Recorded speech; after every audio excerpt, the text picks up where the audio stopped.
ನನಗೇನಾಗಿದೆ ಅಂತಂದ್ರೆ ಐದು ದಿವಸದಿಂದ ಆಲ್ಮೋಸ್ಟ್ ಕಣ್ ಕಾಣಿಸ್ತಾನೆ ಇರ್ಲಿಲ್ಲ. ಡಯಾಬಿಟೀಸ್ ಇದೀರಾ? ಡಯಾಬಿಟೀಸ್ ಇಂದಾನೆ ಇದು ಬರುವಂತ. ದರ್ಶನಕ್ಕೆ ಹೋಗಿದ್ದೆ, ಸಡನ್ ಆಗಿ ಬ್ಲಾಂಕ್ ಆಗ್ಬಿಡ್ತು, ನನ್ಗೆ ಏನು ಕಾಣಿಸ್ತಾನೆ ಇರಲಿಲ್ಲ. ಯಾವ ಕಣ್ಣು ಸರ್? ಎರಡು ಕಣ್ಣು. ಅಲ್ಲಿ ಏನಾಗಿದೆ ಅಂದ್ರೆ ನನ್ನ ಅನುಭವ, ದೇವ್ರು ನನ್ನ ನೋಡ್ತಾ ಇದ್ರು, ನಾನ್ ದೇವ್ರು ನೋಡ್ತಾ ಇದ್ರು. ಪ್ಲೇಟ್ದು ಶೇಪ್ ಗೊತ್ತಾಗ್ತಾ ಇಲ್ಲ. ಎಷ್ಟು ಅಗಲದಲ್ಲಿ ಇದೆ ಊಟ ಅಂತಾನೆ. ಯಾಕಂದ್ರೆ ಅದು ಸ್ಕ್ವೇರ್ ಆಗಿದ್ಯೋ ಅದು ರೌಂಡ್ ಆಗಿದ್ಯೋ ಅಂತ ಗೊತ್ತಿಲ್ಲ. ಅದನ್ನ ಮುಟ್ ನೋಡಿ ಫೀಲ್ ಮಾಡ್ಕೊತಾ ಇದ್ದೆ. 2 ಸ್ಪೂನ್ಗೆ 1 ಸ್ಪೂನು ತುಪ್ಪ ಹಾಕ್ಬಿಟ್ಟು ಚೆನ್ನಾಗಿ ಅದನ್ನ ಮಿಕ್ಸ್ ಮಾಡಿಬಿಟ್ಟು 3 ಡ್ರಾಪ್ಸ್ ಹಾಕಿ 2 ಟೈಮ್ಸ್ ಅಂತ ಹೇಳಿದ್ರು. ಈ ತರ ಮಾಡಕ್ ಶುರು ಮಾಡಿದೆ. ಇವತ್ತಿಗೆ ಕರೆಕ್ಟ್ ಆಗಿ 7ನೇ ದಿನ. ಮೊಬೈಲ್ ಅಲ್ಲಿ ಬೇಕಾದ್ರೆ ಈಗ ನನ್ನ ಮೊಬೈಲ್ ಕೊಟ್ಟರೆ ಅದರಲ್ಲಿ ಹೆಸರುಗಳೆಲ್ಲ ಓದ್ತೀನಿ. ಅಂದ್ರೆ ಅಷ್ಟು ಆಗ್ತಿರ್ಲಿಲ್ಲ ನಿಮಗೆ? ಏನು ಮೇಜರ್ ಇಂಪ್ರೂವ್ಮೆಂಟ್ ಅಲ್ಲ 7 ದಿವಸದಲ್ಲಿ.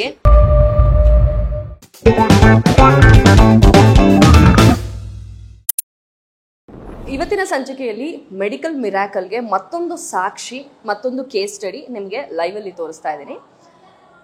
ಒಬ್ಬರಿಗೆ ಕಣ್ಣಿನ ದೃಷ್ಟಿಯ ಸಮಸ್ಯೆ ಆಗಿರುತ್ತೆ. ಒನ್ಸ್ ಅಗೇನ್ ನಮ್ಮ 100 ರೂಪಾಯಿ ಡಾಕ್ಟರ್ ಚಂದ್ರಶೇಖರ್ ಅವರ ಕೈಗುಣದಿಂದ 7 ದಿನದಲ್ಲಿ ಅವರಿಗೆ ಮತ್ತೆ ದೃಷ್ಟಿ ವಾಪಸ್ ಬರುತ್ತೆ ಅಂತ ಹೇಳಿ ಈ ಕೇಸ್ ಸ್ಟಡಿಯ ರಿಸಲ್ಟ್ನ ನಾನು ಹೇಳ್ತಾ ಇದ್ದೀನಿ. ಸೊ ಅವ್ರನ್ನೇ ಮಾತಾಡ್ಸೋಣ. ಅವ್ರಿಗೆ ಅದಕ್ಕೆ ಮುಂಚೆ ಏನಾಗಿತ್ತು, ಎಷ್ಟು ದಿನ ಸಫರ್ ಮಾಡಿದ್ರು, 7 ದಿನದಲ್ಲೇ ಹೇಗೆ ವಾಪಸ್ ದೃಷ್ಟಿ ಬಂತು, ಅದಕ್ಕೆ ಏನು ಮಾಡಿದ್ರು, ಏನು ಮೆಡಿಕೇಶನ್ ಡಾಕ್ಟರ್ ಚಂದ್ರಶೇಖರ್ ಅವ್ರು ಸಜೆಸ್ಟ್ ಮಾಡಿದ್ರು, ಯಾಕೆ ಅದನ್ನೇ ಸಜೆಸ್ಟ್ ಮಾಡಿದ್ರು, ಈಗ ದೃಷ್ಟಿ ಎಷ್ಟರ ಮಟ್ಟಿಗೆ ಇಂಪ್ರೂವ್ ಆಗಿದೆ ಅವರಿಂದಾನೆ ಕೇಳಿ ತಿಳ್ಕೊಳ್ಳೋಣ. ಅವ್ರ ಮನೆಗೆ ಹೋಗ್ತಾ ಇದೀವಿ ಇವತ್ತು ನಾವು ಅವ್ರನ್ನ ಮಾತಾಡ್ಸೋದಕ್ಕೆ. ದೃಷ್ಟಿ ಸ್ವಲ್ಪ ಕಮ್ಮಿ ಇದ್ದಿದ್ರಿಂದ ಅವ್ರನ್ನೆಲ್ಲೂ ಬರಕ್ ಹೇಳಿಲ್ಲ, ನಾವೇ ಅವ್ರ ಮನೆಗೆ ಹೋಗಿ ಅವ್ರನ್ನ ವಿಚಾರಿಸೋಣ ಏನಾಗಿತ್ತು, ಇವಾಗ ಹೇಗಿದೆ ಅವ್ರ ಕಂಡೀಷನ್ ಅಂತ. ಬನ್ನಿ. ಜಯತೀರ್ಥ ಸರ್ ನಮಸ್ಕಾರ. ನಮಸ್ಕಾರ. ಹೇಗಿದ್ದೀರಿ? ಐ ಆಮ್ ಫೈನ್, ಚೆನ್ನಾಗಿ. ಈಗ ಒಂದು 5 ದಿವಸದ ಹಿಂದೆ ಹೇಗಿದ್ರಿ ಅಂತ ಕೇಳಿದ್ರೆ ಏನ್ ಹೇಳ್ತಿದ್ರಿ? ನನಗೇನಾಗಿದೆ ಅಂತಂದ್ರೆ ಐದು ದಿವಸದ ಹಿಂದೆ ಆಲ್ಮೋಸ್ಟ್ ಕಣ್ ಕಾಣಿಸ್ತಾನೆ ಇರ್ಲಿಲ್ಲ. ಏನಾಯ್ತು ಸರ್? ಅದು ಹಿಸ್ಟ್ರಿ ಏನಾಯ್ತು ಅಂತ ಹೇಳ್ತೀರಾ? ನನಗೆ ಏನಾಗಿದೆ, ಇದು ಒಂದು 15 ವರ್ಷದಿಂದ ನನಗೆ ಪ್ರಾಬ್ಲಮ್ ಇದೆ. 15 ವರ್ಷದಿಂದ? ಹೌದು. ಓಕೆ, ಏನ್ ಪ್ರಾಬ್ಲಮ್? ಏನಂದ್ರೆ ನಾನು ಒಂದು 15 ಡಾಕ್ಟರ್ ನೋಡಿದ್ದೀನಿ. ಓಕೆ, ವರ್ಷಕ್ಕೊಬ್ರು ನೋಡಿದ್ರೆ? ಹೌದು, ಪ್ರತಿ ವರ್ಷ ಒಬ್ಬೊಬ್ಬರು ನೋಡ್ತಾ ಇದ್ದೆ. ಓಕೆ. ಮೊದಲನೇದು ಬಂದು ಬೆಂಗಳೂರಲ್ಲಿ ಪ್ರಭಾಸ್ ಅಂತ ಅಲ್ಲಿ ಹೋಗಿದ್ದೆ. ಅಲ್ಲಿಂದ ಹಿಂಗೆ ಒಬ್ಬೊಬ್ಬರಿಗೆ ತೋರ್ಸ್ಕೊಂಡ್ಬಂದು ನನ್ನ ಪ್ರಾಬ್ಲಮ್ ಏನು ಅಂತ ನನಗೆ ಅರ್ಥ ಆಗೋಷ್ಟೊತ್ತಿಗೆ 15 ವರ್ಷ ಆಗೋಯ್ತು. ಬಟ್ ಏನ್ ಆಗ್ತಿತ್ತು ಅಂತ ಫಸ್ಟ್ ರೆಟಿನಾಪತಿ ಅಂತ ಹೇಳ್ತಾರೆ ಎಲ್ಲರೂ. ಓಕೆ, ಡಯಾಬಿಟೀಸ್ ಇದೀರಾ? ಡಯಾಬಿಟೀಸ್ ಇಂದಾನೆ ಇದು ಬರುವಂತದ್ದು. ರೈಟ್. ಈಗ ಸಾರು ನಮ್ಗೆ ಸಿಗಕ್ಕೆ ಒಂದು 3 ದಿನ ಮುಂಚೆ ಹೋಗಿದ್ದೆ, ದರ್ಶನಕ್ಕೆ ಹೋಗಿದ್ದೆ, ಸಡನ್ ಆಗಿ ಬ್ಲಾಂಕ್ ಆಗ್ಬಿಡ್ತು, ನನ್ಗೆ ಏನು ಕಾಣಿಸ್ತಾನೆ ಇರಲಿಲ್ಲ. ಯಾವ ಕಣ್ಣು ಸರ್? ಎರಡು ಕಣ್ಣು. ಓಕೆ. 2 ಕಣ್ಣು ಕಾಣಿಸ್ತಿರ್ಲಿಲ್ಲ. ನಾನು ಇದಕ್ಕೆ ಹೋಗಿದ್ದೆ, ದೇವಸ್ಥಾನಕ್ಕೆ, ಸ್ವಾಮಿ ಅಂತ. ಅಲ್ಲಿ ಏನಾಗಿದೆ ಅಂದ್ರೆ ನನ್ನ ಅನುಭವ, ದೇವ್ರು ನನ್ನ ನೋಡ್ತಾ ಇದ್ರು, ನಾನ್ ದೇವ್ರು ನೋಡ್ತಾ ಇದ್ದೀನಿ. ಅಯ್ಯೋ ದೇವ. ಹೌದು, ಅದಕ್ಕೋಸ್ಕರ ನಾನು 700 ಕಿಲೋಮೀಟರ್ ಹೋಗಿದ್ದೆ. ದರ್ಶನ ಮಾಡಕ್ ಆಗ್ಲಿಲ್ಲ. ಬಟ್ ದೇವ್ರ ಒಂದು ನಂಬಿಕೆ, ದೇವ್ರ ನಮ್ ದರ್ಶನ ಮಾಡಿದ್ರೆ ಏನೋ ಆಶೀರ್ವಾದ ಇದ್ರೆ ಸಾಕು ಅಂತ ಹೋಗಿದ್ದೆ. ಅದಕ್ಕೆ ತಕ್ಕಂಗೆ ದೇವ್ರ ತರ ಬಂದ್ರು ನಮ್ಮ ಚಂದ್ರಶೇಖರ್ ಡಾಕ್ಟರ್. ಅವರು ಸುಮ್ನೆ ಹಿಂಗ್ ಆಗ್ತಿದೆ ಸರ್, ಏನ್ ಮಾಡ್ಲಿ ಅಂತಂದೆ. ಹಿಂಗೆ ಅದಕ್ಕೆ ಅವ್ರು ಹೇಳಿದ್ರು, ವೆರಿ ಸಿಂಪಲ್ ರೀ, ಇದಕ್ಕೇನು ಇಲ್ಲ, ಎಳ್ಳೆಣ್ಣೆ ತಗೊಳ್ಳಿ, ಗಾಣದಲ್ಲಿ ಕ್ಲೀನಾಗಿ ಮಾಡಿಸ್ಕೊಂಡ್ ಬನ್ನಿ, ಯಾಕೆಂತಂದ್ರೆ ಅಡಲ್ಟ್ರೇಷನ್ ಆಗಿರ್ಬಾರ್ದು ಅಂದ್ಬಿಟ್ಟು ಮಾಡಿಸ್ಕೊಂಡ್ ಬನ್ನಿ. ಅದಕ್ಕೆ 2 ಸ್ಪೂನ್ಗೆ 1 ಸ್ಪೂನು ತುಪ್ಪ ಹಾಕ್ಬಿಟ್ಟು ಚೆನ್ನಾಗಿ ಅದನ್ನ ಮಿಕ್ಸ್ ಮಾಡಿಬಿಟ್ಟು 3 ಡ್ರಾಪ್ಸ್ ಹಾಕಿ 2 ಟೈಮ್ಸ್ ಅಂತ ಹೇಳಿದ್ರು. ನಾನು ಮಧ್ಯಾಹ್ನ ಒಂದ್ಸಲಿ ಹಾಕ್ತೀನಿ ಒಳಗೆ 3 ಡ್ರಾಪ್ಸ್ ಹಾಕ್ತೀನಿ. 3 ಡ್ರಾಪ್ಸ್ ಹಾಕ್ಬಿಟ್ಟು 1/2 ಅವರ್ ಅಂಗತ್ನಾಗೆ ಮಲ್ಕೊಂಡಿರ್ತೀನಿ. ಹಿಂಗೆ ಫುಲ್ ಅಂಗತ್ನಾಗ ಮಲಗಿರ್ಬೇಕು, ಏನು ಶೇಕ್ ಮಾಡಬೇಕು ಬಾಡಿನ. ಎಷ್ಟು ಹೊತ್ತು ಮಲಗ್ತೀರಾ? 1/2 ಅವರ್, 30 ಮಿನಿಟ್ಸ್, 30 ನಿಮಿಷ ಮಲ್ಕೊಂಡಿರ್ತೀನಿ. 30 ನಿಮಿಷ ಆದ್ಮೇಲೆ ನಾನು ಆಟೋಮೆಟಿಕ್ ಆಗಿ ಈ ಕಡೆ ಬೇಕಾ, ರೈಟ್ ಬೇಕಾ, ಲೆಫ್ಟ್ ಬೇಕಾ, ಹಂಗೆ ತಿರ್ಕೊಂಡಿರ್ತೀನಿ. ಈ ತರ ಮಾಡಕ್ ಶುರು ಮಾಡಿದೆ. ಇವತ್ತಿಗೆ ಕರೆಕ್ಟ್ ಆಗಿ 7ನೇ ದಿನ. ನಾನು ಇವತ್ತು ಇದು ಅತಿಶಯೋಕ್ತಿ ಅಲ್ಲ, ಏನೋ ನಮ್ಮ ಡಾಕ್ಟರ್ ಒಂದು ಆಶೀರ್ವಾದ, ಆಮೇಲೆ ದೇವ್ರದ್ದು ಒಂದು ಕರುಣೆ, 2 ಸೇರಿ ಏನಾಯ್ತು, ನನಗೆ ನ್ಯೂಸ್ ಪೇಪರ್ ಓದ್ಬೋದು. ನನಗೇನಾಗಿತ್ತು ಅಂದ್ರೆ, ಹಿಂಗೆ ಇಟ್ಕೊಂಡ್ರೆ ಇಲ್ಲಿ ಬೆರಳೆಷ್ಟಿದೆ ಅಂತ ಕಾಣಿಸ್ತಾ ಇಲ್ಲ. ಹಿಂಗೆ ಈ ಸ್ಟಡಿ 1 ಅಡಿ ಬಿಟ್ರೆ ಕಾಣಿಸ್ತಾ ಇಲ್ಲ. ನಾವು ಇವಾಗ ನೀವು ಬೇಕಾದ್ರೆ ಎಷ್ಟು ಬೆರಳು ಅಂತ ತೋರಿಸಿದ್ರೆ ಹೇಳಬಹುದು. ಈಗ ಹೇಳಿ, ಹೇಳ್ಬೋದಾ? ಅಲ್ಲ, ಬ್ಯಾಕ್ ಗ್ರೌಂಡ್. ಓಕೆ, ಈಗ ಹೇಳ್ಬೋದಾ? 2 ಬೆರಳು ಕರೆಕ್ಟ್. ಈಗ ಇದು 5, ಇದೊಂದು 6. Correct, beautiful. 6. ಬಟ್ ಇಷ್ಟು ವರ್ಷ ನೀವು 15 ವರ್ಷ ಬೇರೆ ಬೇರೆ ಡಾಕ್ಟರ್ ಹತ್ರ ಎಲ್ಲ ಹೋಗಿ ಕೇಳಿ ಬೇರೆ ಬೇರೆ ಟೈಪ್ ಆಫ್ ಮೆಥಡಾಲಜಿ ಎಲ್ಲ ನೀವು ಟ್ರೈ ಮಾಡಿ ಇಲ್ಲಿ ನಿಮಗೆ ನಂಬಿಕೆ ಹೇಗ್ ಬಂತು ಸರ್ ಮೇಲೆ? ಸುಮ್ನೆ ಬ್ಲೈಂಡ್ ಆಗಿ ನಂಬ್ಕೊಂಡು ಹೋದ್ರಾ? ಇಲ್ಲ, ಸರ್ ಬಗ್ಗೆ ನನಗೆ ಅಗಾಧವಾದ ಗೌರವ ಇತ್ತು. ಅಫ್ಕೋರ್ಸ್ ಗೌರವ ಇರೋದು ಒಂದು, ಸರ್ವಿಸು ಇತ್ತು, ಎರಡೂ ಇತ್ತು. ಆಮೇಲೆ ಅವ್ರ ಹತ್ರ ನಾನು ಇದು ಶೇರ್ ಮಾಡ್ಕೊಳ್ಳೇ ಇಲ್ಲ. ಬೇರೆ ಪ್ರಾಬ್ಲಮ್ ಎಲ್ಲ ತೋರಿಸ್ತಾ ಇದ್ದೆ. ನನಗೆ ಒಂದ್ಸಲಿ ಕಾಲ್ ಪ್ರಾಬ್ಲಮ್ ಆಗಿತ್ತು, ಒಂದ್ಸಲಿ ಶುಗರ್ ಪ್ರಾಬ್ಲಮ್ಗೆ ನಾನು ರೆಗ್ಯುಲರ್ ಹೋಗ್ತಾ ಇದ್ದೆ. ಆಮೇಲೆ ನಮ್ಗೆ ನಮ್ಮ ಸ್ನೇಹಿತರು ಶಿವಶಂಕರ್ ಹೇಳ್ಕೊಂಡೆ, ನೋಡಪ್ಪ ಹಿಂಗಾಗಿದೆ, ನಮ್ಗೆ ಗೊತ್ತಿರ್ಲಿಲ್ಲ ಸಾಹೇಬ್ರಿಗೆ ಈ ಕಣ್ಣಿನ ಬಗ್ಗೆ ಅವರು ಒಂದು ಶುಶ್ರೂಷೆ ಮಾಡ್ತಾರೆ ಅನ್ನೋದೇ ಗೊತ್ತಿರ್ಲಿಲ್ಲ. ಯಾವಾಗ ನಾನು ಶಿವಶಂಕರ್ ಅವ್ರಿಗೆ ಹೇಳಿದೆ, ಪಾಪ ಅವರು ಕರ್ಕೊಂಡೇ ಬಂದ್ಬಿಟ್ರು ಮನೆಗೆ. ನಮ್ಮ ಮನೆಗೆ ಇಲ್ಲೇ ಬಂದು ಕೂತ್ಕೊಂಡು ನಾನು ಹೇಳಿದ್ನಲ್ಲ ಸೇಮ್ ಪ್ರೊಸೀಜರ್. ಬಟ್ ಅವರು ನಿಮ್ಗೆ ಫಸ್ಟ್ ಈ ತರ ಎಣ್ಣೆ ಕಣ್ಣಿಗೆ ಪ್ರಾಬ್ಲಮ್ ಇದೆ, ಎಣ್ಣೆನ ಹೊಕ್ಕಳಿಗೆ ಹಚ್ಚಿ ದಿನಕ್ಕೆ 2 ಸತಿ ಅಂದಾಗ ನಿಮ್ಗೆ ನಂಬಿಕೆ ಬಂತ? ಅಂದ್ರೆ ಎಣ್ಣೆ ಹಚ್ಚೋದಿಕ್ಕೂ ಕಣ್ಣಿಗೂ ಏನ್ ಸಂಬಂಧ? ಈ ತರ ಎಲ್ಲ ನಿಮ್ಗೆ ಒಂದಷ್ಟು ಕಾಂಪ್ಲಿಕೇಟೆಡ್ ಥಾಟ್ಸ್ ಬರ್ಲಿಲ್ವಾ? ಹೌದೌದು, ಅದೇನಾಗತ್ತೆ, ಬಾಲ್ಯಾವಸ್ಥೆಯಲ್ಲಿ ಇದ್ದಾಗ ನನಗೆ 15 ವರ್ಷ ಹೋಗಿದ್ರೆ ಯಾರೇನ್ ಹೇಳಿದ್ರು ಒಂದ್ ನಂಬಿಕೆ ಅಂತ. ಅದು ಹೊಸವಸ್ತ್ರಲ್ಲಿ ಏನಾಗತ್ತೆ, ಡೌಟ್ಫುಲ್ ಆಗಿರ್ತೀವಿ. ಈಗ ಏನಾಗಿದೆ, ಏನೋ ಒಂಥರ ಕಂಡ್ರು ಸಾಕು ಅಂತ ಇರುತ್ತೆ. ಅವಾಗ ಏನಾಗತ್ತೆ, ನಿಮ್ಗೆ ಡೌಟ್ ಕಮ್ಮಿ ಆಗೋಗುತ್ತೆ. ಈಗ ಯಾವ್ದೋ ಹೆಂಗೆ ಅಂತಂದ್ರೆ, ನಮ್ಗೆ ಬಹಳ ಕಷ್ಟ ಬಂದಾಗ ಯಾವ ದೇವ್ರು ನೋಡಿದ್ರು ಕೈ ಮುಗಿತಾ ಇರ್ತೀವಿ. ಯಾಕೆಂದ್ರೆ ಯಾವ್ದೋ ಒಂದ್ ದೇವ್ರು ಪರಿಹಾರ ಸಿಕ್ಕಿದ್ರೆ ಸಾಕಪ್ಪ ಅಂತ. ಪುರಾತನ ಕಾಲದಿಂದ ನಮ್ಮ ತಂದೆ ತಾಯಿ ಎಲ್ಲ ಹೇಳ್ಕೊಟ್ಟಿರೋದು ಏನು ಅಂತಂದ್ರೆ, ಡಾಕ್ಟರ್ನಲ್ಲಿ ದೇವ್ರು ಕಾಣಬೇಕು ಅಂತ, ಅದನ್ನ ನಂಬೇಕು ನಾವು. ಆಮೇಲೆ ಸಮರ್ಪಣೆ ಮನೋಭಾವನೆ ಇರಬೇಕು. ಈಗ ಡಾಕ್ಟರ್ ಅಂತಂದ್ರೆ ನಾವು ಅವ್ರನ್ನ ಫುಲ್ 100% ಅವಲಂಬಿಸ್ಬೇಕು, ಅವ್ರು ಹೇಳೋದನ್ನ ಪಾಲಿಸ್ಬೇಕು. ಆಮೇಲೆ ನೋಡೋಣ, ರಿಸಲ್ಟ್ ಬರ್ಲಿಲ್ಲ ಅಂತಂದ್ರೆ ಅದು ಬೇರೆ ವಿಷಯ. ಬಟ್ ರಿಸಲ್ಟ್ ಬರೋವರೆಗೂ ಏನಾಗಬೇಕು, ನಾವು ಅವ್ರ ಅಧೀನದಲ್ಲಿ ಇರಬೇಕು, ನಮ್ಮನ್ನ ನಾವು ಸಮರ್ಪಿಸ್ಕೋಬೇಕು. ಸರೆಂಡರ್ ಅಂತೀವಲ್ಲ, 100% ಸರೆಂಡರ್ ಆಗಬೇಕು. ಅವಾಗ ಏನಾಗುತ್ತೆ, ನಿಮ್ಗೆ ರಿಸಲ್ಟ್ 100% ಬರುತ್ತೆ. ಖಂಡಿತ. ನಿಮ್ಗೆ ಎಷ್ಟು ಡೌಟ್ ಬರ್ತೀರಾ, ಯಾಕೆ ಅಂತಂದ್ರೆ ಇದು ಮನುಷ್ಯನ ಜೀವನ ನಡೆಯೋದೇ ಒಂದ್ ನಂಬಿಕೆ ಮೇಲೆ. ಈ ನಂಬಿಕೆ ಹೆಂಗಿರುತ್ತೆ ಅದ್ರ ಮೇಲೆನೆ ಜೀವನ ನಡೆಯುತ್ತೆ. ನಾವು ಎಷ್ಟು ನಂಬ್ತೀವಿ ಡಾಕ್ಟರ್ನ, ಅಷ್ಟು ನಮ್ಗೆ ಎಫೆಕ್ಟಿವ್ ಆಗಿರುತ್ತೆ. ಆಗ್ಲಿ ಸರ್, ನಿಮ್ಮ ದೃಷ್ಟಿ ಇವಾಗ ವಾಪಸ್ ಬರ್ತಾ ಇದೆ. ಆಲ್ಮೋಸ್ಟ್ ನಿಮ್ಗೆಲ್ಲ ವಿಸಿಬಲ್ ಇದೆ, ಇವಾಗ ಕಾಣ್ತಾ ಇದೆ. ಮತ್ತಿನ್ನೇನು ಮೊಬೈಲ್ ಅಲ್ಲಿ ಬೇಕಾದ್ರೆ ಈಗ ನನ್ ಮೊಬೈಲ್ ಕೊಟ್ರೆ ಅದರಲ್ಲಿ ಹೆಸರುಗಳೆಲ್ಲ ಓದ್ತೀನಿ. ಅಂದ್ರೆ ಅಷ್ಟು ಆಗ್ತಿರ್ಲಿಲ್ಲ ನಿಮಗೆ? ಮೇಜರ್ ಇಂಪ್ರೂವ್ಮೆಂಟ್ ಅಲ್ಲ 7 ದಿವಸದಲ್ಲಿ. 7 ದಿವಸದಲ್ಲಿ ಇದು ಇಂಪ್ರೂವ್ಮೆಂಟ್. 7 ದಿವಸದ ಹಿಂದಿನ ಕಥೆ ಹೇಳ್ತೀನಿ.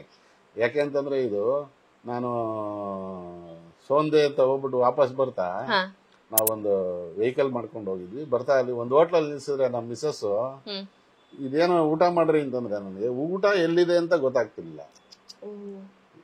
ಅದ್ ಹೆಂಗಪ್ಪ ಅಂತಂದ್ರೆ, ಇದೇನೋ ಇದು ಗೋಬಿ ಮಂಚೂರಿ ಇದೆ ತಿನ್ರಿ ಅಂತಂದ್ರೆ ನನಗೆ ಈಗ ಅದನ್ನ ಸೆನ್ಸ್ ಮಾಡ್ಬೇಕಾಗಿತ್ತು. ಆಮೇಲೆ ಪ್ಲೇಟ್ದು ಶೇಪ್ ಗೊತ್ತಾಗ್ತಾ ಇಲ್ಲ, ಅದು ಎಷ್ಟು ಅಗಲದಲ್ಲಿ ಇದೆ ಊಟ ಅಂತಾನೆ. ಯಾಕೆಂದ್ರೆ ಅದು ಸ್ಕ್ವೇರ್ ಆಗಿದ್ಯೋ ಅದು ರೌಂಡ್ ಆಗಿದ್ಯೋ ಅಂತ ಗೊತ್ತಿಲ್ಲ. ಅದನ್ನ ಮುಟ್ ನೋಡಿ ಫೀಲ್ ಮಾಡ್ಕೋತಾ ಇದ್ದೆ.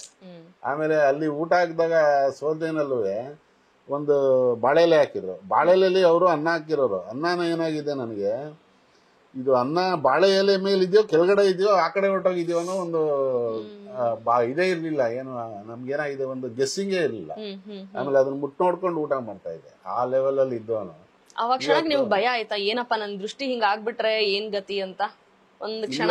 ಇಲ್ಲ, ನಾನು ಸ್ವಲ್ಪ ಮೆಡಿಟೇಷನ್ ಎಲ್ಲ ಮಾಡೋದ್ರಿಂದ ನನಗೇನ್ ನಂಬಿಕೆ ಇತ್ತು ಅಂದ್ರೆ, ನನಗೊಂಥರ ಖುಷಿ ಆಯ್ತು. ಏನಪ್ಪಾ ಅಂದ್ರೆ, ಎಲ್ಲ ಇದನ್ನ ಜನ ಹೇಳಿದ್ರೆ ಅತಿಶಯೋಕ್ತಿ ಅಂತಾರೆ, ನಾನು ಯೋಚನೆ ಮಾಡೋದು, ಎಷ್ಟೋ ಜನ ಹುಟ್ಟು ಕುರುಡ್ರು ಇದ್ದಾರೆ. ದೇವ್ರು ನನಗೆ 63 ವರ್ಷ ಕಣ್ ಕೊಟ್ಟಿದ್ದಾನೆ. ಇವತ್ತು 2 ದಿನ ಕುರುಡ್ರು ಮಾಡಿದ್ದಾನೆ. 2 ದಿನ ಅನುಭವಿಸ್ತೆ ಅದನ್ನ. ಒಂದು ಕ್ಷಣ ಹಿಂಗ್ ಹೋಗಿ ಆ ಪ್ಲೇಸ್ ಅಲ್ಲಿ ಇದ್ದು ಬಂದ್ಬಿಟ್ರಿ ಅಲ್ವಾ? ಅಯ್ಯೋ, ನಾನು 48 ಅವರ್ಸ್ ಬ್ಲೈಂಡ್ ಆಗಿದ್ದೆ. ಆ ಅನುಭವನೇ ಅಗಾಧವಾದ ಅನುಭವ ಅದು. ನಿಮ್ಗೆ ಅದೇನಾಗತ್ತೆ ಅಂತಂದ್ರೆ, ಒಬ್ಬ ಕುರುಡ ಹುಟ್ಟದ ಇಷ್ಟು ವರ್ಷ ಇರ್ತಾನಲ್ಲ, ಅವನ್ ಮುಂದೆ ನಾವೆಷ್ಟು ಅದೃಷ್ಟವಂತರು. ನಿಜವಾಗಿ ನಿಜವಾಗಿ ನಮ್ಗೆ 63 ವರ್ಷ ಕಣ್ಣು ಕಾಣಂಗ್ ಮಾಡಿದಾನಲ್ಲ ದೇವರು. ನಿಜ. ಮತ್ತು ಹೀಗೆ ನೀವು ಆರೋಗ್ಯವಾಗಿ ಚೆನ್ನಾಗಿರಿ, ಮತ್ತೆ ದೃಷ್ಟಿದೋಷ ಆಗ್ಲಿ ಬೇರೆ ಯಾವುದೇ ಆರೋಗ್ಯ ಸಮಸ್ಯೆ ನಿಮಗೆ ಕಾಡದೇ ಇರ್ಲಿ ಅಂತ ನಾವು ವಿಶ್ ಮಾಡ್ತೀವಿ ಸರ್. ಬಹಳ ಸಂತೋಷ. Thank you sir. ನಮಸ್ಕಾರ. ನಾನು ಇದರಲ್ಲಿ ವಿಶೇಷವಾಗಿ ನಮ್ಮ ಚಂದ್ರಶೇಖರ್ ಡಾಕ್ಟರ್ ಅವ್ರಿಗೆ ಅಭಿನಂದನೆಗಳನ್ನ ಸಲ್ಲಿಸ್ತೀನಿ. ಇದು ಕಮ್ಮಿ ಆಗತ್ತೆ, ಯಾಕೆಂದ್ರೆ ಪಾಪ ಅವರು ನಮಗ್ ದುಡ್ಡು ತಗೊಳಲ್ಲ, ಏನು ಮಾಡಲ್ಲ. ಅದಕ್ಕೆ ಫಸ್ಟ್ ಆಫ್ ಆಲ್ ಕಾಯಿಸೋದೇ ಇಲ್ಲ, ಒಬ್ಬ ಪೇಷಂಟ್ಗೆ ಕಾಯಿಸೋದೇ ಇಲ್ಲ. ಅದನ್ನ ನೆನ್ಸ್ಕೊಂಡ್ರೆ ನನ್ಗೊಂಥರ ಖುಷಿ ಆಗತ್ತೆ. I am so thankful too. Are you getting emotional? Yeah, really. I can see the tears in your eyes. I'm getting tears. ಹೌದು. Because it is experience. Right, sir. ನನ್ನ ಒಂದು ಎಕ್ಸ್ಪೀರಿಯನ್ಸ್ ಆಗಿತ್ತು. You will always be healthy and we wish you a healthy life ahead, sir. Thank you so much. Yes, sir. And ನಿಮ್ಗೂ ಬಹಳ thanks. Thank you, sir. YouTube ಇಂದ ಬಂದಿದ್ದೀರಾ, ಹಾ, ಏನೋ ಇದು ಒಂದು ಒಳ್ಳೆ ವಿಷಯನೇ ಒಂದು 100 ಜನಕ್ಕೆ ತಲುಪಿಸ್ತಿದ್ದೀರಾ. ಖಂಡಿತವಾಗಿ. ನಿಮ್ಗೂ ದೇವರು ಆಯುರ ಆರೋಗ್ಯ ಐಶ್ವರ್ಯ ನೆಮ್ಮದಿ ನಿದ್ರೆ ಎಲ್ಲ ಕೊಡಿ. ಥ್ಯಾಂಕ್ ಯು ಸರ್, ನಿಮ್ಮ ಆಶೀರ್ವಾದ. ಓಕೆ, ನಮಸ್ತೆ ಸರ್. ಇವಾಗ ಜಯತೀರ್ಥ ಅವರು ಹೇಳಿದ್ದು ಅಥವಾ ನೀವು ಕೊಟ್ಟಿರೋ ಮೆಡಿಕೇಶನ್ ಮೆಥಡಾಲಜಿ ಏನಿದೆ ಅಂದ್ರೆ ಹೊಕ್ಕಳಿಗೆ ಎಳ್ಳೆಣ್ಣೆ ಮತ್ತೆ ತುಪ್ಪನ ಮಿಕ್ಸ್ ಮಾಡಿ ಹಚ್ಚುವಂಥದ್ದು, ಹಾಕೋದು, ಡ್ರಾಪ್ಸ್ ಥರ ಹಾಕೋದು ಬೆಚ್ಚಗೆ ಮಾಡಿ. ನಾವು ಕೇಳಿರೋ ಪ್ರಕಾರ ಅಥವಾ ಎಲ್ಲೋ ಒಂದ್ ಕಡೆ ಗೂಗಲ್ ಬೇಸ್ ಆಗಿ ನೋಡೋದಾದ್ರೆ ತಾಯಿ ಗರ್ಭದಲ್ಲಿದ್ದಾಗ ಆ ಟ್ರಾನ್ಸ್ಫರ್ ಆಫ್ ಫುಡ್ ಅಥವಾ ನ್ಯೂಟ್ರಿಯೆಂಟ್ಸ್ಗೋ ಅದು ಆಗುತ್ತೆ. ಮಗು ಒಂದ್ಸತಿ ಹೊರಗೆ ಬಂದ್ಮೇಲೆ ಅಂಬಲಿಕಲ್ ಕಾರ್ಡ್ನ ಕಟ್ ಮಾಡಿದ್ಮೇಲೆ ಅದು ಬ್ಲಾಕ್ ಆಗ್ಬಿಡುತ್ತೆ ಅಂತ ಬರ್ದಿರುತ್ತೆ ಯೂಶುವಲ್ ಆಗಿ. ಈ ಹೊಕ್ಕಳಿಗೆ ಈ ತರ ಡ್ರಾಪ್ಸ್ ಹಾಕೋದು ಅಬ್ಸಾರ್ಬ್ ಆಗುತ್ತೆ, ಪೆನಿಟ್ರೇಟ್ ಆಗುತ್ತೆ ಅನ್ನೋ ವಿಚಾರ ಎಷ್ಟೋ ಜನಕ್ಕೆ ಗೊತ್ತಿಲ್ಲ. ನೇವಲ್ ಆಯಿಲಿಂಗ್ ಅನ್ನೋ ಒಂದು ಪದ್ಧತಿ ಕೂಡ ಇದೆ, ನಾವು ಕೇಳಿದೀವಿ. ಬಟ್ ಕೆಲವ್ದು ಆಗಲ್ಲ, ಕೆಲವ್ದು ಆಗುತ್ತೆ ಅನ್ನೋ ಒಂದು ಕಾನ್ಸ್ಪಿರಸಿ ಅಂತಾನೂ ಹೇಳ್ಬೋದು ಅನ್ಸುತ್ತೆ, ಅದಿದೆ. ಅದ್ರ ಬಗ್ಗೆ ನೀವೇನು ಹೇಳ್ತೀರಿ ಸರ್? ಹೊಕ್ಕಳಿಗಿಂತ ಹಾರ್ಡ್ ಆಗಿರೋ ಭಾಗ ಅಂದರೆ ನೆತ್ತಿ ಭಾಗ, ಶಿರಸ್ಸು. ಶಿರಸ್ಸಿನ ಮೇಲೆ ಹಿಮಸಾಗರ ತೈಲ ಇರ್ಬೋದು ಅಥವಾ ಬೇರೆ ಸುಗಂಧರಾಜ ತೈಲ ಅಂತಿರ್ಬೋದು. ಯಾರು ಮೆನೋಪೋಸಲ್ಲಿ ಇರ್ತಾರೆ ಅವರಿಗೆ ತುಂಬ ಇದಾಗುತ್ತೆ, ಏನು ಟೆನ್ಷನ್ ಆಗೋದು, ಬೆವರೋದು ಎಲ್ಲ ಆಗುತ್ತೆ. ಎರಡೇ ದಿವಸ ಅದನ್ನು ಹಾಕಿದ ತಕ್ಷಣ ಬೆವರೋದು, ಟೆನ್ಷನ್ ಆಗೋದೆಲ್ಲ ಕಮ್ಮಿ ಆಗುತ್ತೆ. ಮಹಾಸುಗಂಧರಾಜ ತೈಲ ಹಾಕ್ಬಿಟ್ರಂತೂ ಡೆಫಿನೆಟಾಗಿ ಕಮ್ಮಿ ಆಗುತ್ತೆ. ಇಂಥ ಇದಿರುವಾಗ ಅಲ್ಲಿ ಬೋನ್ ಇದೆ, ಬೋನನ್ನು ದಾಟ್ಕೊಂಡು ಹೋಗ್ಬೇಕದು. ಆದರೆ ಇಲ್ಲಿ ಹೊಕ್ಕಳಲ್ಲಿ ಬೋನ್ ಗೀನ್ ಏನಿಲ್ಲ, ಅಲ್ಲಿ ಸ್ಟ್ರೈಟವೇ ಮಸಲ್ಸ್ ಲೇಯರ್ ಅದು. ನಾವು ಹಾಕಿದ ತಕ್ಷಣವೇ ಅಬ್ಸರ್ವ್ ಮಾಡಿಕೊಂಡು ಅದನ್ನು ಎಲ್ಲಿಗೆ ಬೇಕು ಅಲ್ಲಿಗೆ ಕಳಿಸುತ್ತೆ. ಎಲ್ಲ ನರ್ವ್ಸ್ನು ಸ್ಟಿಮ್ಯುಲೇಟ್ ಮಾಡುತ್ತೆ. ಎಲ್ಲ ನರ್ವ್ಸು ಸ್ಟಾರ್ಟಿಂಗ್ ಪಾಯಿಂಟ್ ನಮ್ಮ ಪ್ರಕಾರ ನೇವಲ್ ಇದರಿಂದಲೇ ಸ್ಟಾರ್ಟ್ ಆಗುತ್ತೆ ಅಂತ ಹೇಳ್ತೀವಿ. Navel to brain direct. ಇದು ಬ್ರೈನಿಂದ ನಾವು ಕೆಳಗಡೆ ಮಟ್ಟಕ್ಕೆ ತರೋದು ಬ್ರಿಗ್ಮಾ ಅಂತ ಒಂದು ಸ್ಪಾಟ್ ಇದೆ. ಅಲ್ಲಿ ಓಪನಿಂಗ್ ಇರುತ್ತೆ, ಒಂದು ಸಣ್ಣ ಓಪನಿಂಗ್ ಇರುತ್ತೆ ಬ್ರಿಗ್ಮಾ ಅಂತ. ಅದು ಮಗುವಾಗಿದ್ದಾಗಿರುತ್ತೆ, ಆಮೇಲೆ ಕ್ಲೋಸ್ ಆಗಿಬಿಡುತ್ತೆ ಅಂತ ಅವ್ರು ಹೇಳ್ತಾರೆ. ಕ್ಲೋಸ್ ಆಗ್ಬೋದು ಅಥವಾ ಕ್ಲೋಸ್ ಆಗಿರೋ ಥರ ಕಾಣ್ಬೋದು, ಬಟ್ ಅಲ್ಲಿ ದೇರ್ ಇಸ್ ಎ ಪಾಯಿಂಟ್. ಆ ಪಾಯಿಂಟ್ಗೆ ಹಾಕಿದಾಗ ಖಂಡಿತವಾಗ್ಲೂ ಇದೆಲ್ಲ ಎಫೆಕ್ಟ್ ಆಗಿರೋದು ನಾವು ನೋಡ್ತಲೇ ಇದ್ದೀವಿ, ನಾವು ಕೊಡ್ತಲೇ ಇದ್ದೀವಿ. ಹಿಮಸಾಗರ ಇಲ್ಲದವರು ಹಿಮಸಾಗರ ತೈಲ ತಲೆ ಮೇಲೆ ಹಾಕೋ, ಬ್ರಾಹ್ಮಿ ತೈಲ ತಲೆ ಮೇಲೆ ಹಾಕೋ, ಪಿಚು ಅಂತ ಕರಿತೀವಿ. ಅಂದರೆ ಒಂದು ಕಾಟನಲ್ಲಿ ಅದ್ಬಿಟ್ಟು ಅಥವಾ ಬಟ್ಟೆಯಲ್ಲಿ ಅದ್ಬಿಟ್ಟು ಅದನ್ನು ನೆತ್ತಿ ಮೇಲೆ ಇಡೋದು ಅಂತ. ಅದು ಇಟ್ಟರೆ ಹೇಗೆ ಕೂಲ್ ಆಗುತ್ತೆ ಬಾಡಿ. ಹಾಂ, ಹೇಗೆ ಅವ್ರಿಗೆ ಬೆವರು ನಿಂತು ಹೋಗ್ಬಿಡುತ್ತೆ, ಹೇಗೆ ಅವ್ರಿಗೆ ಬಿ ಪಿ ಡೌನ್ ಆಗುತ್ತೆ. Works definitely it works. ಈ ಥರ ಸಾಕಷ್ಟು ಜನ ಅನುಭವಿಸ್ತಾ ಇದ್ದಾರೆ, ಅಂದರೆ ರೆಟಿನೋಪತಿ ತೊಂದರೆಯಿಂದ ಅನುಭವಿಸ್ತಾ ಇರೋರು ಇದ್ದಾರೆ.